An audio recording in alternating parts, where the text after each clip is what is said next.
Hola, les damos la cordial bienvenida nuevamente a Contexto y Oralidad, este programa realizado por la Editorial Universidad de Nariño con el acompañamiento del Centro de Comunicaciones de nuestra alma mater. Es para nosotros un gusto poder recibirlos semana tras semana en este espacio que nos permite conocer cuál es ese rol que cumple la Editorial Universidad de Nariño en su trabajo diario, por supuesto, y además ponerle rostro también a estos docentes, escritores e investigadores que publican continuamente con nuestra editorial. Hoy queremos reconocer, exaltar el trabajo de uno de ellos, pues hablamos del docente José Menandro Bastidas, quien ya tiene una cultura de la escritura y es uno de los docentes que más libros ha publicado con nuestra editorial Universidad de Nariño. Bienvenido, profe, a Contexto y Oralidad. Muchas gracias, Angie, por esta invitación. Expreso un agradecimiento muy sentido a la editorial, al canal del Alma Mater, por darme la posibilidad de dirigirme pues a los lectores, dirigirme a la sociedad nariñense para mostrar los trabajos que se han desarrollado y, como tú lo has dicho, a través de la editorial. Felicitando pues a todo el equipo que mantiene con vigencia y con mucho vigor una política que le ha permitido a los investigadores de la Universidad de Nariño visibilizar sus trabajos, ¿no? Yo he sido pues uno de los más beneficiados en este sentido y expreso mi agradecimiento y obviamente una profunda alegría por este desarrollo que se ha dado. Bueno, muchas gracias, profe Menandro. Nosotros también, como le decía al inicio, exaltamos su labor. Ya muchos lo reconocen como uno de los docentes que también ha gustado de la investigación, de la escritura, y qué bueno también poder hablar hoy de música, porque el profe Menandro está adscrito a la Facultad de Artes, el Departamento de Música específicamente, y desde ahí ha venido desarrollando todas estas investigaciones que ya se enmarcan dentro de estos textos. Empecemos, profe Menandro, hablando justamente de ese reconocimiento que usted hace a esas necesidades que pueden existir en la región para empezar a hablar de música e investigar en este tema. Bueno, sí, sí, tú lo has dicho, una necesidad, ¿no? Todas las regiones, no dijera solamente de Colombia, sino del mundo, buscan de alguna manera visibilizar su acervo cultural, ¿no? Yo estuve estudiando durante varios años en Boyacá. Boyacá es una región que valora profundamente su música, la música tradicional. Y teniendo en cuenta eso, me di cuenta que en Nariño teníamos una gran deficiencia en ese sentido.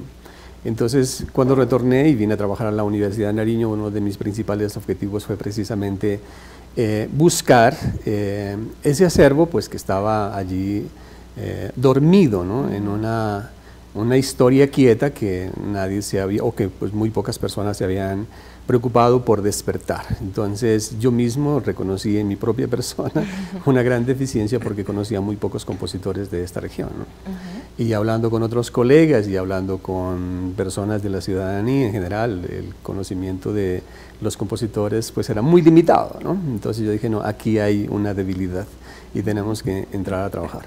Entonces, paralelamente con mis trabajos en el departamento de música, con la flauta traversa, con otras áreas en las que he trabajado como historia de la música, apreciación de la música, en fin, empecé en 1992 a trabajar inicialmente con un proyecto que presentamos a lo que entonces era Colcultura y que nos va a permitir inicialmente hacer una identificación de 25 compositores, ¿no?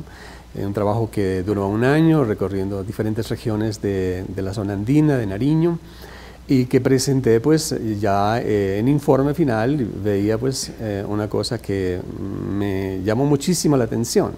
No eran los únicos, ¿no?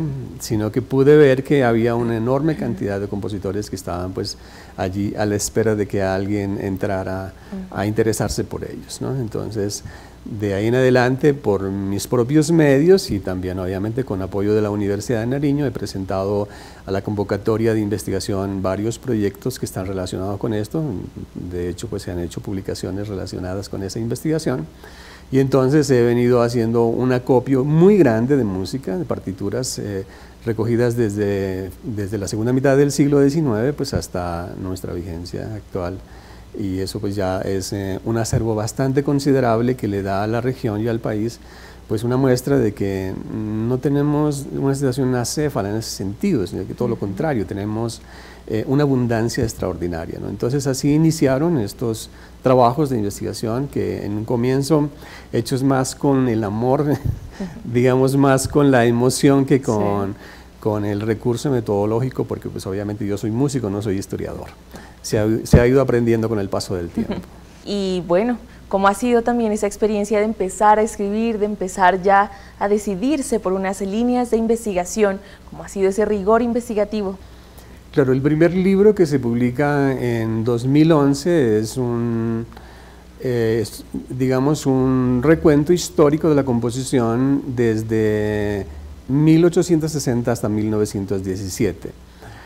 Ese primer libro fue pues doloroso en el sentido de que pues yo no tenía la metodología adecuada para hacer un trabajo de investigación riguroso como pues requiere este campo, ¿no? Cualquiera de los campos de la investigación necesitan rigurosidad. Entonces, pues tomando de aquí y de allá, leyendo mucho, estudiando, pues obviamente con mucha pasión, con mucho deseo, me demoré, yo creo que aproximadamente como unos 10 años en compilar todo este material y logramos hacer esta publicación que contiene información de 40 compositores, ¿no? De lo que había sido antes, en el primer trabajo que mencioné, que se hizo para Colcultura, que apenas teníamos 25 compositores allí, ya en este ya habían 40, o sea, habíamos hecho un progreso significativo, pero obviamente era solamente un periodo, ¿no? Y este periodo va a estar marcado fundamentalmente por lo que es la tradición del siglo XIX, las danzas, los ritmos que vienen de esta herencia del siglo XIX, que están fundamentalmente centrados en la tradición andina colombiana, ¿no? Fundamentalmente el pasillo, el bambuco, la danza, entre otras cosas pues que van arribando paulatinamente a la región a través de lo que va a ser la tecnología del disco y de la radiodifusión, pues que la radio empieza en 1920, pero va a tener un desarrollo bastante rápido, ¿no? Y va a ser pues muy beneficiosa para la música comercial y muy perjudicial para las músicas tradicionales, ¿no? Sobre eso pues podríamos hablar en otro programa si quieren extenso, que es bastante y apasionante ese tema, ¿no? Entonces se hizo esta primera publicación y ya habiendo hecho esa, las otras ya fueron un poco más sencillas, ¿no? Porque pues lo primero que hay que hacer es un trabajo de compilación de la obra, ¿no? O sea, no tiene sentido hablar de música si no hay partituras, si no hay grabaciones, ¿no? O sea, se ha hecho primero la compilación, obviamente se hace pues se busca información sobre los compositores, ¿no? Se construyen reseñas biográficas, se hace un registro fotográfico también de los diversos momentos, de los grupos, ¿no? Porque los libros no solamente hablan de las obras y de los compositores, sino también de las bandas, ¿no? De los pequeños grupos de música que estuvieron interpretando estos repertorios, a los que generalmente hacían parte los compositores también, ¿no? Entonces eso es supremamente gratificante. Y hay una producción de fotografía impresionante, desde finales del siglo XIX, y tengo un registro fotográfico amplísimo, ¿no? Que da cuenta de todos estos desarrollos que se han dado en el ámbito de la conformación de estos grupos, algunos muy grandes, las grandes bandas militares, las bandas civiles, ¿no? Las famosas filarmónicas que se dieron en el siglo XIX a raíz precisamente de los cambios establecidos por el orden republicano, ¿no? El orden republicano va prácticamente a terminar con el gremio de músicos, ¿no? Y va a continuar con lo que se conoce con el nombre de las filarmónicas, que eran de carácter privado y tenían pues obviamente la intención de producir, eran como pequeñas empresas musicales, ¿no? Es bastante interesante eso. Sí, sí, profe, y es que vemos también que dentro de sus líneas temáticas, cómo las mujeres se involucran, ¿no? También dentro de la música, cómo ha sido, profe, desde su investigación, percibir este tipo de mujeres desde esa época y hasta la actualidad, cómo ha cambiado, en qué se ha transformado. Nuestra sociedad es una sociedad que viene digamos, orientada por principios muy conservadores, muy religiosos, donde la mujer tiene que encargarse del ámbito de lo privado, ¿no? La crianza de los hijos, el cuidado del hogar, ¿no? Y entonces no estaba permitido que saliera pues, a tocar en una tarima medio ligera de ropas, cosas por el estilo. Era muy mal visto, ¿no? Y censurado por la iglesia, etcétera, etcétera. Entonces vemos esa necesidad de empezar a escarbar de manera mucho más puntual, más precisa, y tratar de visibilizar algunas de las compositoras porque las hemos tenido, ¿no? La historia universal de la música las ha tenido y también las ha invisibilizado. En este libro que tú mencionas, pues, Música, Mujeres y Sociedad Patriarcal, tenemos un capítulo que habla precisamente de toda esa circunstancia que se da en el orbe, ¿no? O sea, lo que ha sido la marginalidad de la mujer en Europa, en Estados Unidos, en América Latina, y de cómo esos valores del viejo continente permean nuestra realidad y se incrustan hasta en la más lejana de las aldeas. Uno dice, ¿cómo es posible eso? Claro, a través de la reproducción de las relaciones de poder eso es perfectamente posible, y entonces las instituciones, lo que Althusser llama los aparatos ideológicos de Estado, ¿no? Van reproduciendo todos esos fenómenos, esos comportamientos, esas actitudes, ese etos social, ¿no? Que va precisamente a condicionar a la sociedad en beneficio de unas cosas y en perjuicio de otras. La mujer pues ha sido seriamente perjudicada en ese sentido, porque imagina una mujer que ha estado dedicada a la música en la soltería, ¿no?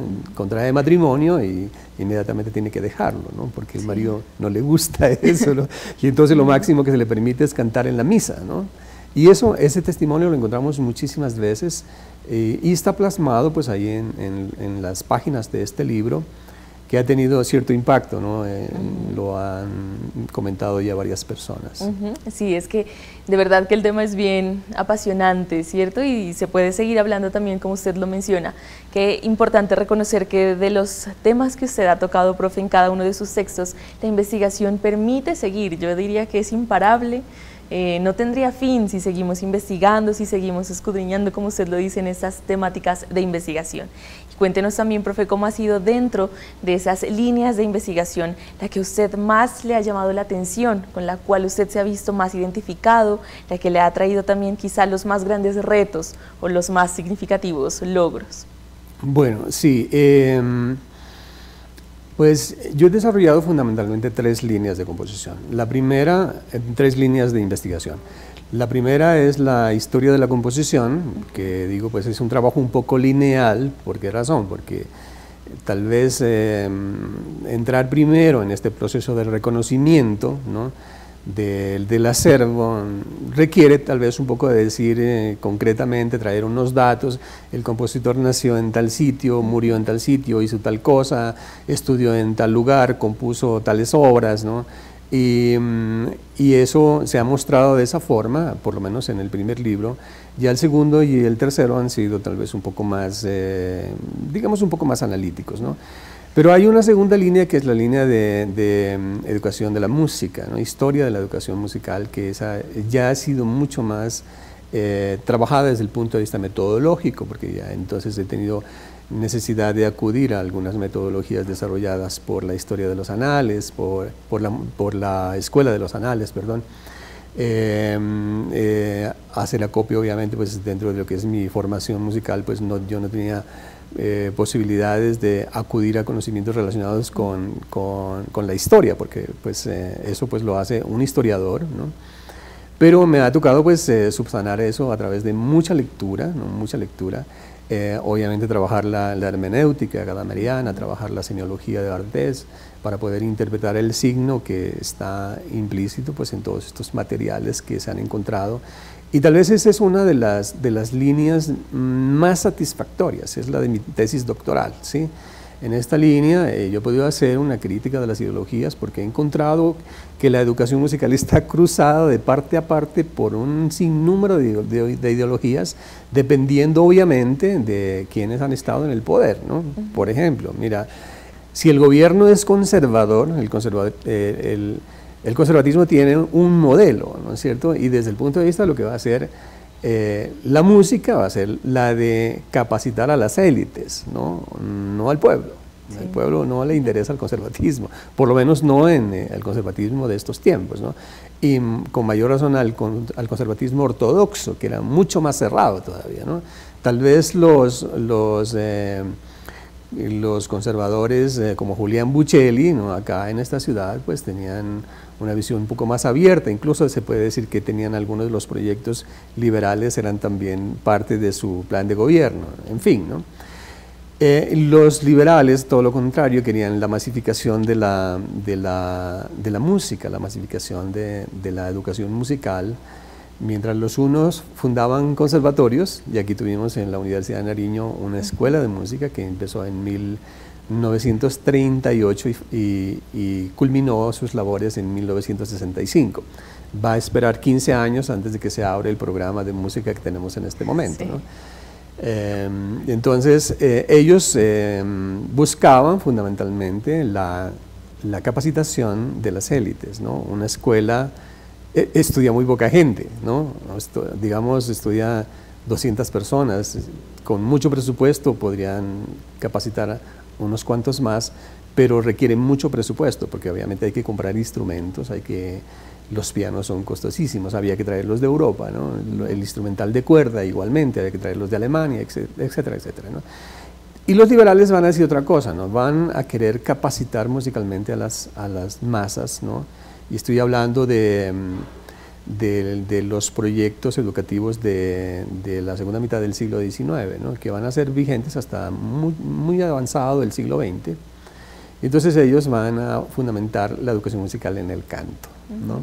El canto pues es barato porque lo tienes tú incorporado. Sí. No se necesita herramientas. No se necesita instrumentos, ¿no? Entonces el canto y un profesor que toque la guitarra tal vez y que toque el piano, ¿no? Dependiendo, puede ser que en algunas escuelas, algunos colegios tenían ese instrumento, pero generalmente instrumentos de cuerda de uso popular como la guitarra, ¿no?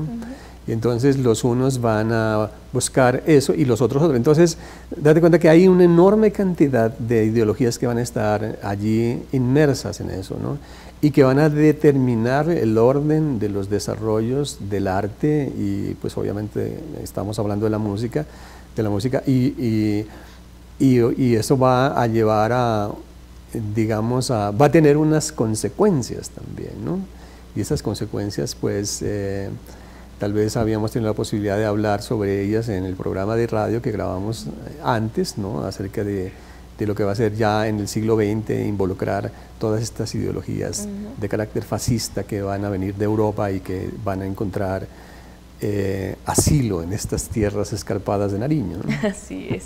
Bien, profe Menandro, de verdad que todas esas investigaciones que usted ha realizado sí que nos permiten conocer y descubrir la historia, pero de verdad desde lo profundo, ¿no? Que se genera musicalmente hablando. Y es que también es importante reconocer dentro de su labor que además de la investigación, también usted ha permitido adquirir todo ese conocimiento a través de la flauta traversa, y es que como lo vemos aquí en uno de sus libros, también se han generado otro tipo de textos que le permiten al estudiante de música o a aquel apasionado en la música también aprender unas nuevas composiciones. ¿Cómo ha sido también, profe, llevar este tipo de textos, este tipo de libros al aula o a otros escenarios aquí en nuestra región? Los conservatorios del mundo y los programas de formación profesional en música del mundo, no solamente estamos hablando de Nariño, de Pasto, ¿no? Tienen en el campo de lo que es el desarrollo de la cátedra de la historia de la música, es la historia de la música universal, que es fundamentalmente la historia de la música europea, ¿no? ¿Y eso qué significa, no? La historia de la música europea pues es la historia de la música alemana, de la música italiana y la música francesa, ¿no?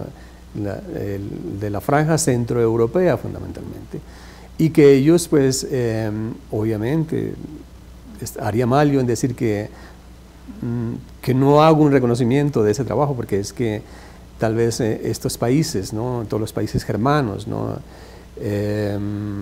han logrado hacer aportes extraordinarios al mundo de la música, a la cultura en general, ¿no? La filosofía, la poesía, la pintura, etcétera, etcétera. Pero resulta que eso invisibiliza a las otras regiones del mundo. Y cuando yo vengo a buscar, ¿no?, en los programas de formación en el ámbito de la historia de la música, Latinoamérica no existe. Y si no existe Latinoamérica, no existe Colombia. Y si no existe Colombia, menos existirá esta región de los Andes, ¿no? Entonces, a partir de ese momento yo hago una cruzada y entonces voy a enfocar permanentemente el estudio y la orientación de la materia, obviamente al reconocimiento de lo que han sido los grandes periodos de la música, pero también al reconocimiento de lo que nosotros somos como cultura, ¿no? Nosotros tenemos en Latinoamérica compositores extraordinarios que han hecho desde el siglo XIX aportes significativos a lo que han sido los grandes procesos como el romanticismo, el nacionalismo romántico, ¿no? Ya en las escuelas del siglo XX, ¿no?, los aportes que se ha hecho al dodecafonismo, al serialismo, a la música impresionista, etcétera, etcétera, más todas las grandes propuestas que se han derivado de otros compositores como Héctor Villalobos, ¿no? En Colombia tenemos también un sinnúmero de compositores que es un erizadero de música, ¿no? Y en Nariño también tenemos otros grandes compositores académicos como Gustavo Parra, que es uno de los grandes compositores representativos latinoamericanos. Nació en el 63, ¿no?, profesor de la Universidad Nacional. El profesor Javier Fajardo, del cual hemos publicado también un libro, ¿no?, lamentablemente todavía no impreso por la ley de garantías, ¿no? pero realmente eso es algo supremamente importante, ¿no?